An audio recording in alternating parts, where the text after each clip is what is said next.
Labdien, Olaine! Man ir ļoti liels prieks šodien būt. Par cik man ir 1 minūte, tad es vairāk nedrīkstu neko lieku runāt. Mani sauc Irēna Dominiece. Es esmu no Jelgavas. Kā jau Daiga teica, tad mana dzīve saistās ikdiena ar bērniem, ar jauniešiem, kuri uz sabiedrībā sauc ar savām īpašām vajadzībām. Un nu jau 10 gadus, kā esmu izveidojusi sociālo uzņēmumu, kas ir tieši mērķiecīgi tātad radīts, lai ļoti agrīni sāktu preventīvus pasākumus šai iekļaušās izglītības attīstībai un novērstu riskus bērnu, teiksim, attīstības kaut kādām nelabvēlīgām iezīmēm. Un, teiksim, arī to maksimālo, kā Daiga teica, uzmanību veltīt ģimeņu atbalstam. Strādājot ar pašvaldībām, pašvaldību sistēmām, mēs darbojamies Latvijas līmenī, esam reģistrēti sociālo pakalpojumu reģistrā un cītīgi darbojamies ar visām Latvijas ministrijām. Un esam no tiem, kas veic šo izglītības iekļaušo procesu visās pilnīgi sistēmās. Tas ir bērns, ģimene, izglītības iestāde, pašvaldība institūcijas, asistenti un, protams, arī pedagogi. Un tad ir pedagoģiski medicīniskās komisijas, un tad ir mediķi un visi pārējie. Laikam pagaidām pietiks. Paldies! Labdien, mans vārds ir Māja Marija Krasta, un kā jau Daiga minēja, es mācos Olainas 1. vidusskolā. Ikdienā es piedalos dažādos pasākumos un iesaistos brīvprātīgajā darbā, kā arī veicinu jauniešu iesaisti dažādos pasākumos. Un es esmu šeit, jo mani uztrauc iekļaujošas vides tēma, un es arī strādāju ar bērnu, kuram ir īpašas vajadzības, es viņu pieskatu, auklēju, tādēļ šis arī man ir tuvi un ļoti nozīmīgi. Labdien, mani sauc Līva Zomere, un līdzīgi kā jau teicu, es esmu pabeigusi Olainas 1. vidusskolas 9. klasi, un pa šiem 9 gadiem man ir pieredze gan kā parlamenta prezidenta vietniecei, gan dažādos aktivitātēs kā brīvprātīgā un pasākuma organizētāja. Ikdienā, līdzīgi kā Māja, arī nodarbojos ar brīvprātīgo darbu un rakstu projektus jauniešiem. Un esmu šeit, tāpēc, ka man arī ir pieredze ar īpašo vajadzību bērniem, jo bieži vien es braucu pie mammas kopā uz viņas darbu, kas strādā arī speciālajā skolā. Un tiešām bieži vien patīk arī ar viņiem kopā dažādus radošos darbus nodarboties. Un, jā. Labdien! Es esmu Ines Elizabete Paga, un es esmu mamma 3 bērniem. 2 jaunākie ir ar īpašām vajadzībām, autiskā spektra traucējumiem un UDHS, kas ir uzmanības un hiperaktivitātes traucējumi. Vidējiem tas ir smagākā formā, jaunākajiem tādā vieglākā. Un ikdienā jau pēdējos gadus 8 es sēžu mājās, jo terapijas izglītība un vispārējais prasa laiku, ko nevar savienot ar darbu. Līdz ar to, principā, viss laiks tiek veltīts audzināšanai un, teiksim tā, attīstībai priekš šiem bērniem. Labdien! Es mamma 3 bērniem, viens no viņiem invalīds. Slimība mums ir tāda CNS, centrāla nervu bojājums. Viņai 14 gadi, bet viņa nerunā man, iet uz skolu visi. Bet pasvarā ikdiena man, es strādāju Patversmē meža vairogi, un praktiski viņa tagad pēdējā brīdī visu laiku atrodas kopā ar mani, tāpēc, ka es nevaru atstāt viņu nekur. Paldies! Jā, tātad tie ir mūsu runātāji. Man šķiet, ka ir pārstāvēta ļoti plaša sabiedrības daļa, un viedokļi varētu būt ļoti dažādi. Tāpēc pirmais jautājums Es uzdošu jautājumus, un jūs atbildat uz tiem jautājumiem, kuriem jums ir ko teikt. Bet pirmais jautājums tāds laikam visiem, un tāds ļoti ātrs jautājums, bez domāšanas. Nosauciet lūdzu 3 vārdus, kas jūsuprāt definē iekļaujošu izglītību. Tātad tādā ļoti lielā ātrumā 3 vārdi, kas jums saistās primāri ar iekļaujošo izglītību. Dažādība, spējas un elastība. Vienlīdzība, sapratne un atbalsts. Saprašana, pieņemšana, sagatavotība. Es teiktu tolerance, daudzveidība un pielāgošana. Meitenes visu pateica. Dzirdot jūs visus vārdus, visi šie vārdi saistās patiesībā ar tādu vienu lielu vārdu empātija. Ir tā?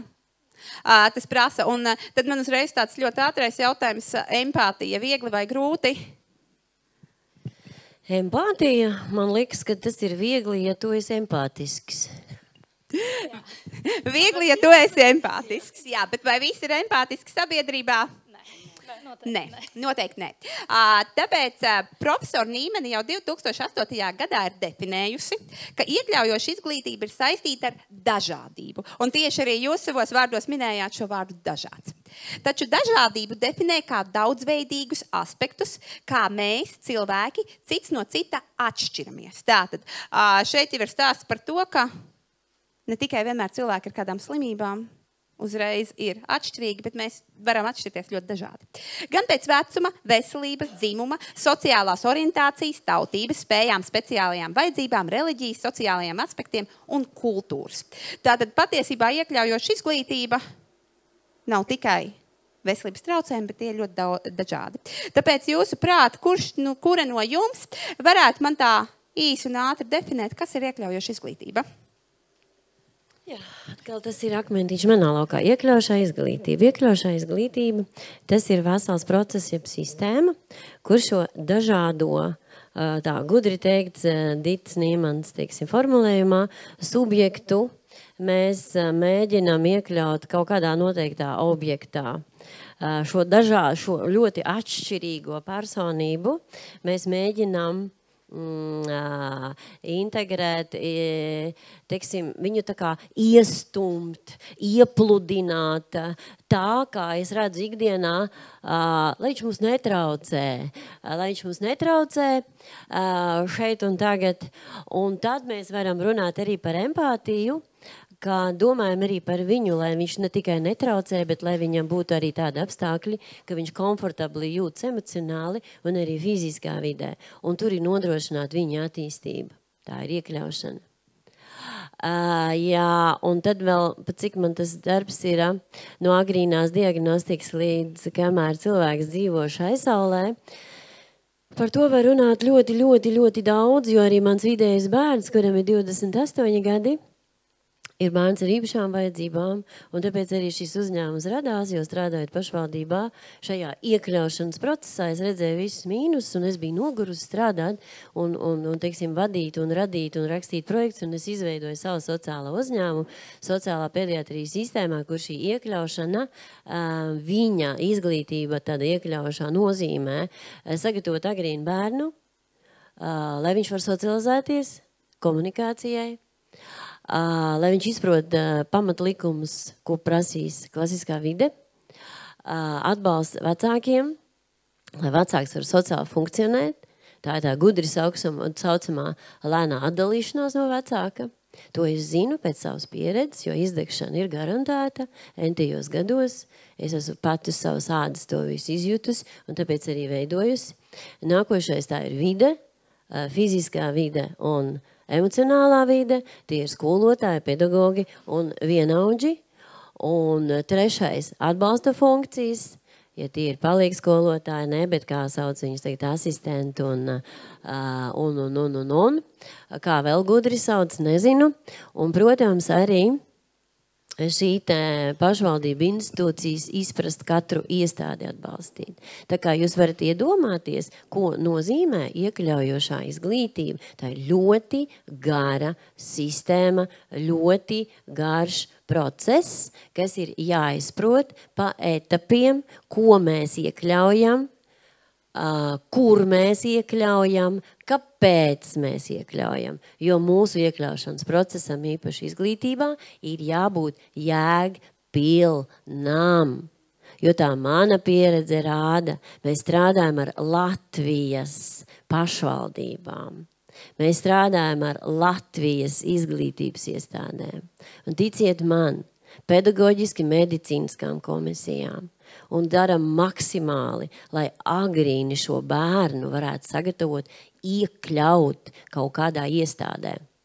Un tā mūsu tā lielākā problēma ir, kad mēs esam sagatavojuši to bērnu un mazliet jau iemācījuši arī vecākus atdalīties no tā bērna, uzticēties, tad nav kas paņem viņu šādu sagatavotu pretī, jo šajā iekļaušajā izglītībā ļoti bieži nav sagatavoti pedagogi, viņi nav sagatavoti vide, nav sagatavotas programmas, un tā ir tā lielākā problēma. Un tad, kad mēs ejam pie pašvaldību mēriem, tad es viņiem rādu schēmas, jo tā gari runāt jau mēs nedrīkstam, tā ir sveša tāda tēma tādām vadošām institūcijām. Un es viņiem rādu, kur šis te attiecās uz jums. Man vajag jūsu palīdzību. Kādu? Paņemiet lūdzu pretī, nesabojājiet mūsu darbu. Tas ir kā Irēna. Tas ir tā, lai neatstumtu šo bērnu. Nākošais solis, ka mēs ejam iekšā izglītības iestādē un praktiski mācam pedagogus. Ne jau visiem gribās mūs laist iekšā, jo parasti baidās ļoti. Un tad mēs sākam praktiski. Un tas ir tas iekļaujušās izglītības aspekts dažādībā. Tūlīt es laikam arī beidzu. Es varētu daudz runāt, man ir tik daudz pieredzes un sakrājušās visādas lietas. Un tad ir tā, ka pedagogi baidās izkāpt no tās komforta zonas, kas ir pareizi, šo lauz domāšanu, kas ir pareizi, tas ir visgrūtākais sabiedrībā. Un tad, kad mēs šito visu salauzīsim katrs sevī, ticiet man, nebūs problēma runāt par iekļaušanu. Un tā ir vienkāršība, tā ir elastība, ko es teicu, tā ir elastība uz dažādību. Un tās ir bailes, pārvarēt bailes. Nu, tad, kad mēs šito visu izdarīsim, tad principā mums nebūs jārunā par iekļaušanu. Mēs redzam, ka cilvēkiem ir ko teikt šajās tēmās, jo, kad ir stāsts, tad ir arī ko teikt. Bet es uzreiz gribētu pajautāt arī varbūt tādā īsā formātā, no jauniešu viedokļa, piedodiet, jūs vairs neesat bērni, no jauniešu viedokļa, vai jūs esat redzējuši iekļaujošo izglītību savā skolā? Un, ja jā, tad kā tas izskatās?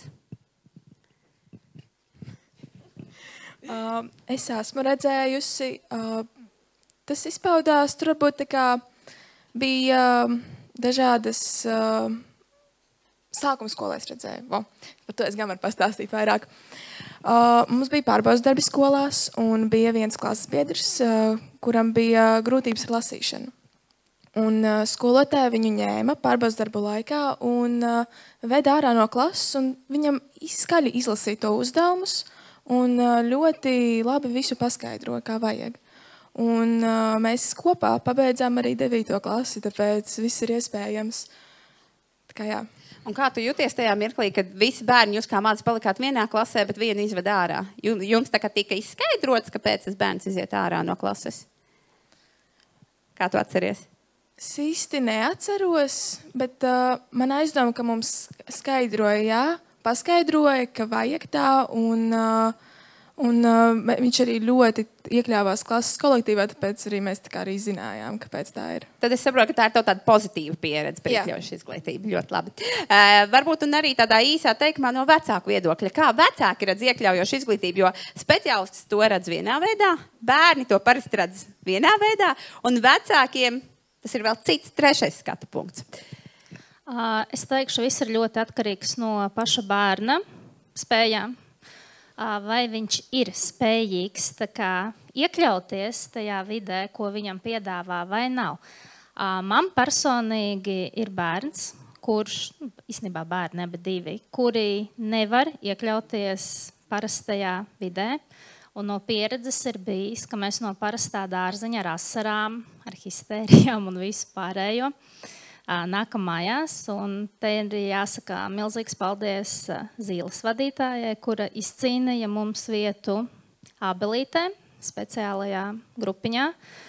Un tur sākās mūsu iekļaušana izglītībā, jo beidzot bērns varēja justies tiešām pieņemts, saprasts.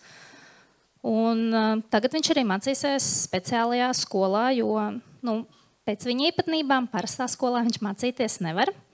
Jaunākajam ir mazliet vieglāk. Viņu mēģināja iekļaut cita veida grupiņā, kur viņi īstenībā iekļauj parastā grupiņā, bet ar viņa īpatnībām. Bet gadu laikā ir pierādījies, ka arī tur viņam ir grūti. Un šogad mums ir piedāvāta iespēja pēdējo gadu pabeigt arī iekļaujošā grupiņā atbilstoši viņa spējām. Un tad jau redzēs, kā tas viss sanāk. Bet, parastā izglītības iestādēs savus bērnus, diemžēl, šobrīd neredzu pie 30 bērnu grupiņām vai klasēm. Jā, paldies. Un es tad gribētu uzreiz arī nākamo jautājumu, ka ministru kabineta noteikumi šobrīd paredz, ka mēs visas sākot no pirmsskolas līdz pat vidējai izglītībai, visas izglītības iestādes pārvēršam par tādām iekļaujošām izglītības iestādēm, kurās pret visiem bērniem ir jāizturās vienādi. Tieši tas ir tas likumā parādīts, ka pret visiem bērniem ir jāizturas vienādi. Un man ir jautājums tāds, kā jums, piemēram, kā mamām, kā speciālistiem un arī kā skolēniem, šķiet, vai pret visiem bērniem var izturēties vienādi? Es zinu, ka Natālijai, un es redzu, ka jau Irēnai ir ko teikt. Ļausim Natālijai un tad Irēnai. Priekš bērniem jāizturas katram atsevišķi. Vienādi pret katra bērna nevar izturēties. Tāpēc, ka katrs bērns savādāk. Mēs nevaram būt visi vienādi. Tāpēc, ka katram bērnam jābūt savējs, lai pie viņa pieiet klāt, jāmak ar viņu, a ne tā, kā mēs visi vienādi. Tā nevar būt. Katram būtu jābūt atsevišķi. Jāpielāgojas pie tā bērna, kā viņš mak, ko viņš var. Mēs nevaram būt visi vienādi, pilnīgi. Tad pēc būtības tā vienādība varētu būt kā pāri darījums bērnam, ja mēs pret visiem sāksim izturēties vienādi? Jūsuprāt? Es domāju, ka jā. Labi, paldies. Irēnai, es redzu, ka ir ko teikt. Jā, man ir ko teikt, tāpēc, kad mēs strādājam arī ar pedagogiem. Izturēties vienādi, tas ir normāli, un tā tam ir jābūt. Un es sadzirdēju mamīti, un viņas ikdienu. Es zinu, ko tas nozīmē. Es esmu izgājis cauri šos etapus. Un mans galvenais uzdevums bija nesirgt prātā ar gadiem un palikt adekvātam cilvēkam un sociāli turpināt funkcionēt. MK noteikumi ir daudz, izturēties vienādi, pedagogam izturēties vienādi. Viņam ir pienākums izturēties vienādi, bet tas ir iespējams tikai atsevišķos gadījumos, ja šis pedagogs ir empātisks pret sevi, ja šis pedagogs atpazīst emocijas vispirms sevi, ja šis pedagogs zina, kur ir viņa pienākums sākas un beidzas, ja šis pedagogs zina, ko prasīt no izglītības iestādes kā atbalsta personālu, sev kā palīdzību, un ja šis pedagogs zina noteikumus, kādi ir robežas viņa klasē, iestādē un tā tālāk, un ja viņš māk to visu struktūrāli funkcionēt ar atbalstu sistēmu, tad ir iespējams izturēties vienādi, jo viņa emocionālā sistēma un nervi ir adekvāti. Tad var izturēties. Ko nozīmē vispār izturēties vienādi? Tā ir. Sāksim ar to. Tas nenozīmē, ka visi ir vienādi. Izturēties vienādi tā ir attieksme. Tas nozīmē, ka noteikumi visiem vienādi, ko nozīmē nebļaut, nekliegt, gaidīt, mācīties. Mūsu bērni noteikti klusu ilgi nesēdēs, jā, sākumā un tā tālāk. Tur jāstās no dažādiem aspektiem. Bet izturēties vienādi ir skolotāja pienākums. Kā viņš to var izdarīt? Tās jau es jums nosaucu faktors. Skolotājiem vajag ļoti lielu atbalsta sistēmu, zināšanas no izglītības iestādes. Un viens no aspektiem, ko skolotāji ļoti lūdz, lai vērš pie Labklājības ministrijas, tie ir asistentu jautājums un psihologa atbalsta iestādē. Paldies. Un, jā, Ines, ir ko teikt? Jā, patiesībā es esmu diezgan pret to, ka vēlās tieši to iekļaušanu iekš parastajām grupiņām un iekš parastajām klasēm. Un es zinu, ka visi iet uz to, lai likvidētu šitās spēcgrupas, spēcskolas. Un es esmu ļoti pret, jo ir ļoti daudz bērni, kuri no tā cietīs, jo viņi parastā vidē, diemžēl, nevar iekļauties. Ir tā, ka ļoti daudz no šiem bērniem viņi sāk tā kā spēcgrupiņās, spēcklasēs, viņi iekļaujas, viņi attīstās, un pēc tam viņi var iekļauties tālāk jau sabiedrībā parastā klasē vai parastā grupiņā. Ir, ja bērnam aiziet tas progress, viņš var iekļauties. Bet ja to uzspiedīs, viņi dabūs ļoti pretēju efektu un cietīs no tā ne tikai bērns, cietīs arī pedagogs, cietīs apkārtējie bērni, vecāki un visi pārējie, un laimīgs nebūs vairs pilnīgi neviens.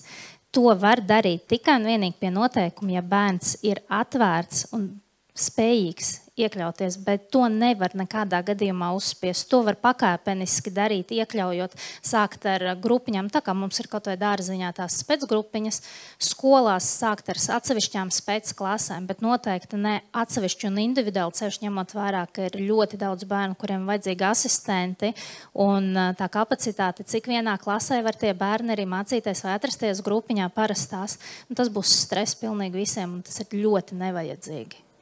Paldies, tu jau aizgāju uz nākamo jautājumu, bet paldies, es redzu, ka Irēna ir ko komentēt. Es mammīti pilnīgi atbalstu, un tad, kad mēs runājam par iekļaušanu, tad mēs izvērtējam situāciju, vai tiešām ir šis brīdis viņu iekļautajā klasiskajā sistēmā, jo ļoti bieži mēs, kā pieaugušie ar savu ego, jā, mēs esam par vienlīdzību un tā tālāk, un es tiešām esmu par to, kad mēs iznīdēt, likvidēt speciālās iestādes nedrīkstam. Mums ir integrācijas process, vispirms jāaiziet, lai mēs iekļautu, un tas pirmais agrīnais posms, ko mēs esam runājot ar pašvaldībām, agrīni pēc iespējas tātad novērst riskus, lai bērns tātad sociāli, emocionāli būtu gatavs vispirms integrēties savā šaurajā lokā, un tad skatāmies pēc katra bērna īpatnībām, atbalstot ģimenes, kas ir viņa īstā vieta, un tad tiešām, kā mammīte saka, soli pa solim, jā.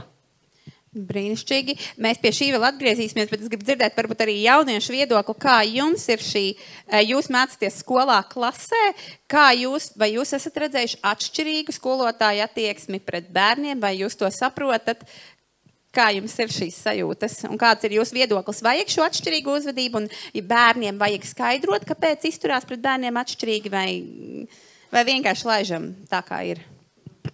Tikai es mācījos B klasē. Tas noteikti daudz izskaidros, vienmēr tās B klases ir uzskatīts par tādām trakākajām. Mūsu klasē ir bijis tā, ka skolotājiem nereti vien ir tādi mīļāki skolēni, ar ko viņi ir vairāk jau sakonektējušies, un tad ir tie skolēni, kas vairāk grib izcelties, kas ir skaļāki, un ar viņiem ir grūtāk tā kā sarunāt kaut ko. Un es esmu pamanījusi arī dažās stundās, kad skolotāji vairāk pienāk pie tiem, kas ir mierīgāki, palīdz izskaidrot uzdevumus nekā pie tiem, kas ir skaļi, un tad viņi kādā brīdī saprot, bāc, es taču tomēr nesaprotu, man vajag skolotāja palīdzību, bet skolotājs jau vairs negrib īsti tik ļoti palīdzēt, jo, nebija pretīm nākšana no skolēna, un tas skolotājs negrib iet pretī. Tā kā es neuzskatu, ka tas ir pareizi, bet es saprotu gan skolotāju, gan skolēnu. Jā, jo nevienmēr tā, visbiežāk jau tā uzvedība ir saistīta ar kaut ko dziļāku un kaut ko tālāku. Jā, Līvai? Es varu bišķiņ pakomentēt no savas klases perspektīvas. Mums bija tā, ka bieži vien skolotāji vairāk izmantoja stundas laiku, lai apsauktu, aizrādītu tiem, kas stundā nemācēja uzvesties, kas visu laiku runāja un traucēja stundas gaitu. Un tādā veidā mēs bieži vien daudzas tēmas iekavējām.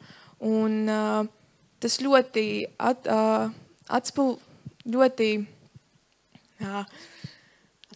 atspoguļojās, jā, mūsu klases rezultātos, dažādos pārbaudas darbos un ieskaitēs.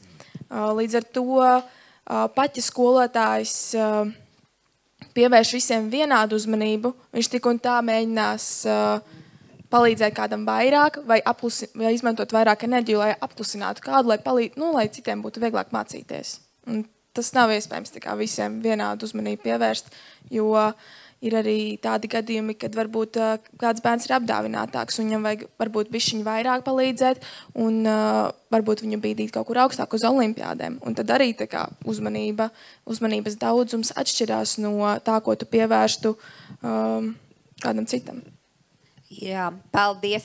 Un tad es gribu virzīt uz priekšu. Jūs jau tā diezgan skaidri definējāt, ka dažus nevar uzreiz iekļaut, dažus vajag ļoti sagatavot, bet jau pirms gandrīz 10 gadiem UNESCO 2005. Gadā izveidoja tādu skalu, kurā izglītības formas sakārtoja no visdiskriminējošākās sistēmas, kurā bērnus ar uzvedības traucējumiem, ar kaut kādām vajadzībām izolēja pilnīgi no skolas vai pat vispār neiekļāva izglītībā. Tad bija nākamais līmenis, kad šādus bērnus sāka ņemt iekšā skolā, bet viņus nosauc par sliktajiem bērniem, neiedziļinoties, kas viņiem kaiš. Tad sāka veidot iekļaujošu izglītību, tātad diferencēja speciālās klases, speciālās skolas, ar šiem bērniem strādāja, bet speciālās izglītības iestādēs vai klasēs, un līdz beidzot, ka tas labākais variants šobrīd būtu tāds, ka visi mācās vienā klasē, vienādā veidā. Tad man uzreiz ir jautājums, kāda sistēma jūsuprāt būtu labākā sistēma mūsu izglītībai, Olainē un valstī?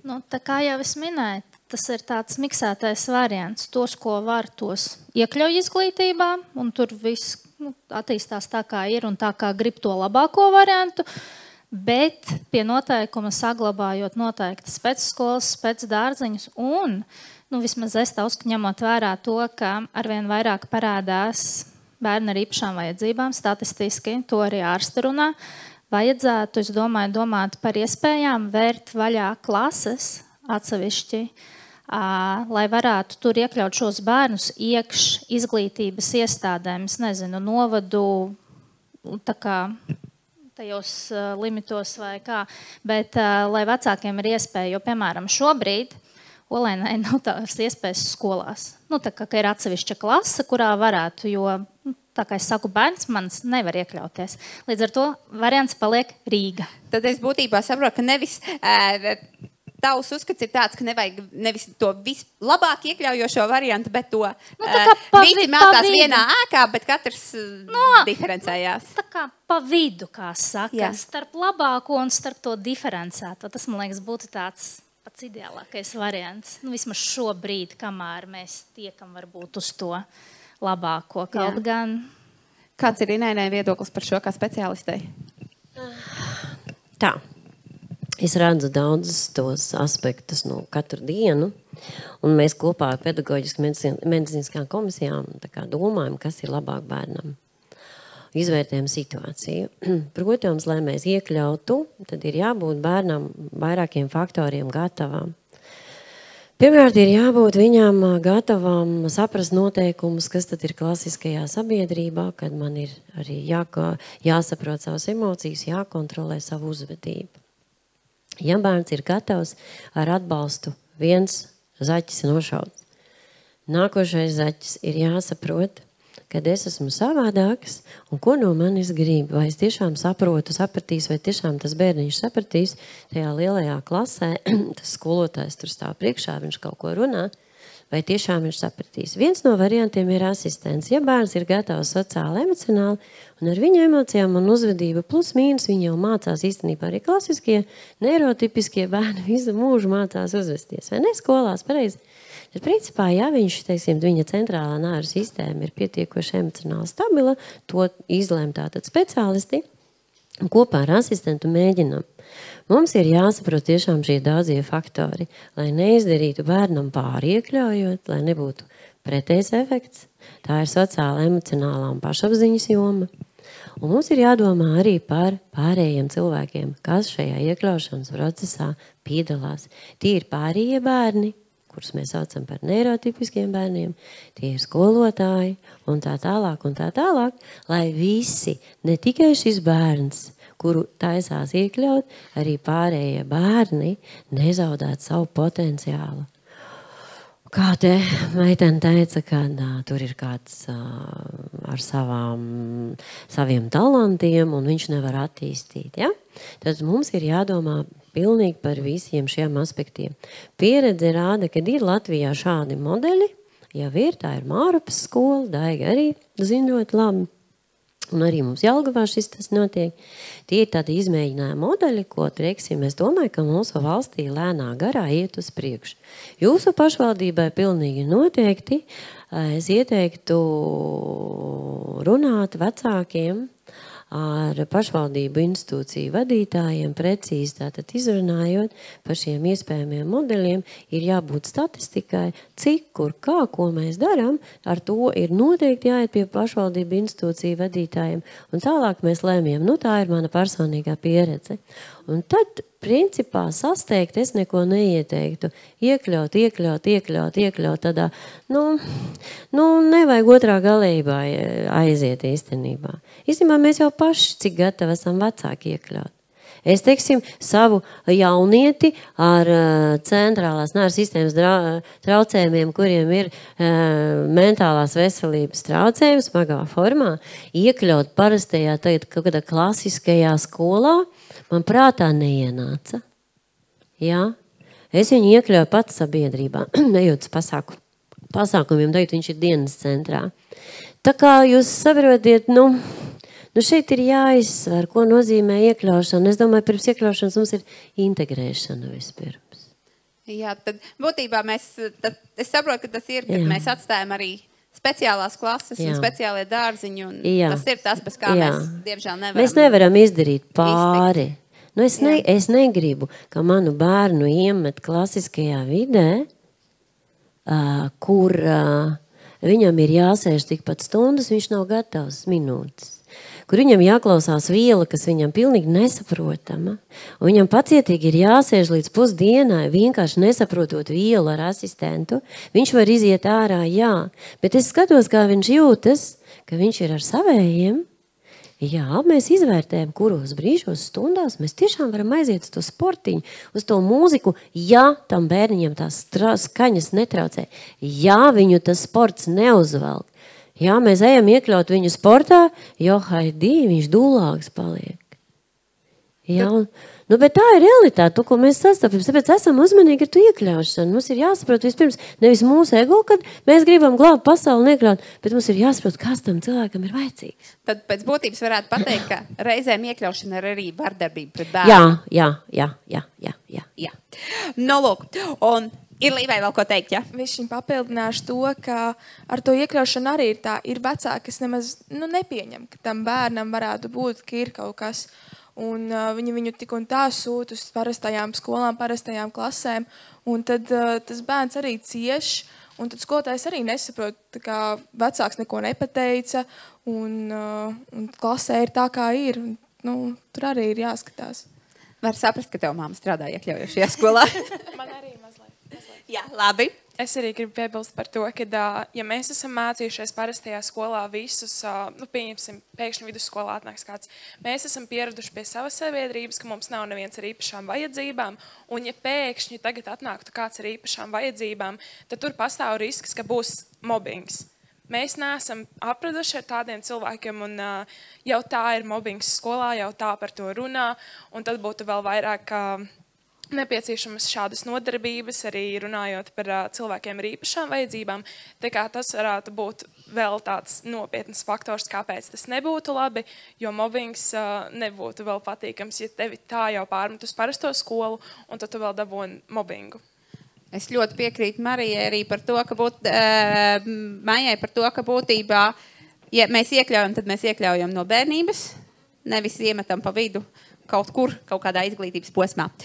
Un tā kā mums tā pusstunda iet vējas bērniem, tad mēs esam šobrīd nodefinējuši to, kas ir iekļaujoša izglītība, ka tā ir tāda dažādība un empātija. Mēs esam sapratuši to, ka iekļaušana ir laba, bet mums ir jāsaprot, ko iekļaut vai var iekļaut, un mums ir jābūt arī iespējai neiekļaut, jo pretējā gadījumā mēs varam nodarīt pāri bērnam, lai celtu savu vecāka, jo tieši arī, kā Līva teica, ja vecāks neatzīst, tad beigās vecāks labu gribot var nodarīt pāri savam bērnam. Un pēdējais, lai mēs beigtu uz tādu, kas vēl mums ir jādara, tad mans pēdējais jautājums būtu tāds, jūs katrs esat savā tā kā, pozīcijā. Kas šobrīd jums sagādātu prieku saistībā ar jautājumu iekļaujoša vide izglītībā? Kas ir tas, kas jums sagādātu prieku tādā ziņā, ka ja būtu, tad jums šķistu, ka dzīve ir labāka šajā jomā? Tas ir tāds jautājums visām, un tad mēs varētu tā, kuram ir ko teikt, tas saka.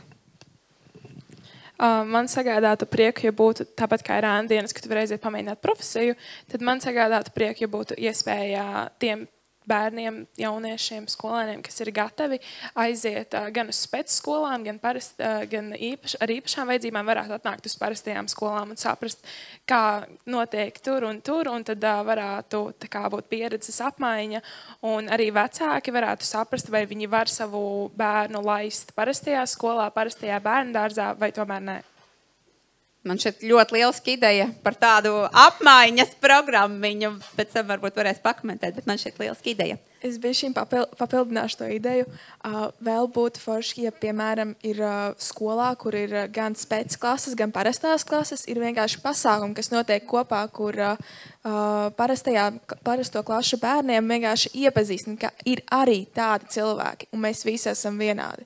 Un ka mums visiem ir jādod tā iespēja. Tad būtībā es saprotu, ka klasēs diferencē, bet pasākumi notiek kopā. Jā. Vai arī, piemēram, kaut kādas saliedēšanās pasākumi kopā, arī komandu spēles un tā. Paldies. To šobrīd Abelīte praktizē iekš sava. Teiksim tā, viņa grupas ir atsevišķās, bet pasākumos viņus liek kopā ar kaut ko, ko var salikt kopā, un tad viņus, teiksim tā, integrē. Personīgi man laikam pietrūks tas, ka izglītības nepieejamība iekš novada, jo, sanāk, tikko pienāk skola, ir jāmeklē Rīgā iespējas, un Rīgā tās iespējas ir tik, cik viņas ir. Rindas ir garas, mums vienkārši ļoti paveicās, ka mēs tikām skolā, kurā mums bija vēlme tikt. Bet, diemžēl tieši klases grupiņas ar speciālu izglītību ir ļoti, ļoti maz. Bet, ja vēl tādiem smagākiem bērniņiem tās iespējas šobrīd ir, tad mums ir tie bērniņi, kas ir starp parasto un starp tādiem smagākiem, tie ir pa vidu. Tautā tas ir 5-6 kods, kurus teorētiski vajadzētu iekļaut klasiskajā izpratnē. Praksē viņiem ir ļoti grūti tajās lielajās klasēs, 30 bērnu klasēs. Un viņiem būtu ideāli būt mazā klasē. Tas ir tas, kas ļoti pietrūkst. Tad būtībā es saprotu, ka šobrīd tas pozitīvais ir tas, ka pirmsskolā mums ir. Un par to mums ir liels prieks mūsu novadā, ka mums ir pirmsskola, bet vajadzētu mēģināt to virzīt uz priekšu, izaugt, lai būtu arī tālāk skolā. Liels paldies! Natālijai? Man prieks būtu, ja manu bērnu pieņemt parastie bērni, normāli, kuri neatstum viņu. Tāpēc, ka mums bija tāds gadījums, mēs bijām ciemos, un tur bija meitene, bišķiņ vecāks par mani, un mani meita grib ar viņu paspēlēties, un šita saka, ej prom, tu neesi tāda, tā kā es. Atstum to bērnu. Man būtu prieks, ja bērni, parastie, normālie bērni, būtu sapratuši tādus bērnus, tā kā manējais. Tad būtībā strādāt pie sabiedrības pieņemšanas. Lai viņi pieņem tādi, kādi viņi ir, a ne atstumt. Tu neesi tāda, esmu labāk un tā tālāk. Jā, paldies. Un vai mums noslēgs Irēna ar to, kas Irēnai sagādātu prieku šobrīd visā sistēmā kopumā? Man jau ir prieks īstenībā. Tas, kas jau notiek Latvijā, un Daiga ir jums, un Olainē runā, man jau ir liels prieks. Un pirmsskola jau strādā, un pašvaldības Latvijas strādā, un tas lielākais prieks man ir tas, kas patiešām, ka mēs par to runājam, ka mēs to darām, ka mēs runājam par savām sāpēm. Un tas, kas man vēl lielāku prieku sagādātu, kad runāsim par jūsu pašvaldību, par Latviju nerunāsim šodien, kad, ja jūsu pašvaldībā mēra kungs, es nezinu, kā jums tur ir ar to visu vadības sistēmu, un viņu vietnieki sociālos jautājumos un izglītības jautājumos kopā ar politiķiem, kopā apsēstos un šito visu izrunātu sistēmā, un ja mēs parādītu visi kopā ar vecākiem šo sistēmu, tā ļoti skaidri, viņiem patīk viss skaidri, un tad, kad viņi teiktu, jā, mēs sākam ar šo punktu, nu tad es jau būtu laimīga. Man šķiet, ka es varu Irēnu padarīt mazliet vēl laimīgāku, jo man šķiet, ka mums ir īpaša pašvaldība, kurai ļoti interesē, jo viņi arī ir šeit. Perfekti, man teikt jānoskatās tā, kur ir šie cilvēki. Es uzreiz esmu gatava iet viņiem apsēsties blakus. Jo mums patiešām ir, man šķiet, ka mums tie dārziņi un tas, kas jau mums virzās, ir tas, kas mums tikai augs un turpinās iespēja robežās. Tāpēc uz šīs skaistās nots, ka mums jau ir un mums ir kur augt, jo ja nebūtu kur augt, tad jau ko tad mēs darītu ikdienā, ja mums nebūtu kur augt? Mums jau ir labas lietas un mums ir kur augt. Es gribētu teikt, pirmām kārtām, milzīgi paldies runātājiem ar aplausiem par viņu viedokli. Un ar paldies jau reizēm nepietiek. Tāpēc es gribētu lūgt priekšā arī mums cilvēku, kurš varētu mums palīdzēt pasniegt nelielas paldies veltes. Sergei, droši nāc priekšā. Un mēs katram runātājam pateiksim arī lielu paldies par to, ka viņš šeit ir bijis. Nu, lūk, jā. Tāpēc katrs runātājs saņems gan skaistus paldies vārdus, gan arī sarūpētu dāvaniņu, kas patiesībā ir ļoti, ļoti īpaša, jo to ir veidojuši mūsu dienas